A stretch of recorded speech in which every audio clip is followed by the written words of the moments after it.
नमस्कार शेतकरी मित्रांनो. तर आज आपण आदिवासी विकास विभागाने काढलेल्या एक अतिशय महत्त्वाच्या GRचा सविस्तर आढावा घेणार आहोत. तर हा GR मुख्यमंत्री सौर कृषी पंप योजना मधील आदिवासी लाभार्थ्यांसाठी निधी वितरणाबाबत आहे. तर या GRमध्ये किती निधी मिळणार, कसा वापरणार, कोणाला फायदा होणार, सर्व माहिती आजच्या व्हिडिओमध्ये जाणून घेऊया. तर GRबद्दल मूलभूत माहिती पाहूया. तर हा GR 11 डिसेंबर 2025 रोजी महाराष्ट्र शासन आदिवासी विकास विभागाने जारी केला आहे. तर या GRचा संबंध आहे आदिवासी घटक कार्यक्रमाअंतर्गत मुख्यमंत्री सौर कृषी पंप योजना वर्ष 2025-26 मधील अर्थसंकल्पातून निधी वितरण. नंतर किती निधी मंजूर. तर या GR प्रमाणे मुख्यमंत्री सौर कृषी पंप योजनेसाठी एकूण 150 कोटी रुपयांचे बजेट ठरवले होते. यापैकी 90 कोटी रुपये आधीच वितरित झाले होते. उर्वरित 60 कोटी रुपये आता या GRद्वारे मंजूर करून वितरित करण्यात येत आहेत.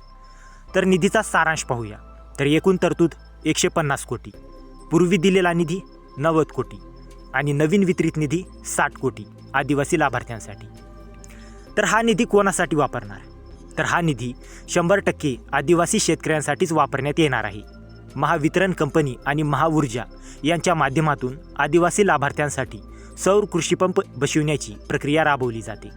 या निधीतून आदिवासी क्षेत्रातील शेतकऱ्यांना सौर पंप योजनेचे प्रशासनिक काम, लाभार्थ्यांची मंजुरी, बसवणी, देखरेख, नंतर पंप स्थापनेची प्रगती अहवाल हे सर्व कामे करण्यासाठी निधी वापरला जाणार आहे. तर अधिकारी व विभागांची जबाबदारी पाहूया. तर GRमध्ये स्पष्ट सांगितले आहे की हा निधी फक्त आदिवासी लाभार्थ्यांवरच खर्च करायचा. खर्च करताना सर्व आर्थिक नियमांचे पालन करणे आवश्यक. प्रत्येक खर्चाचा अहवाल तयार करून दर महिन्याच्या 10 तारखेपर्यंत शासनाला पाठवायचा. आदिवासी उपयोजना क्षेत्र आणि त्याबाहेरील खर्च वेगळा नोंदवायचा. नंतर शेतकऱ्यांना या GRमधून काय फायदा. तर या निधीमुळे आदिवासी भागातील हजारो शेतकऱ्यांना मोफत किंवा अत्यल्प दरात सौर पंप, सततची वीज उपलब्ध, सिंचनाची सुविधा, शेती उत्पादनात वाढ आणि खर्चात बचत. तर सरकारकडून निधी दिल्यामुळे प्रक्रिया अधिक वेगाने पार पडेल. तर मित्रांनो, हा GR आदिवासी शेतकऱ्यांसाठी खूप फायदेशीर आहे. जर तुम्हीही या योजनेस पात्र असाल तर महावितरण किंवा महाऊर्जा कार्यालयाशी संपर्क साधा.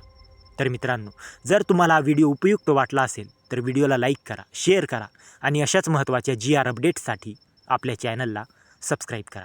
तर मित्रांनो, भेटूया अशाच एका महत्त्वाच्या पुढच्या व्हिडिओमध्ये. जय हिंद, जय महाराष्ट्र.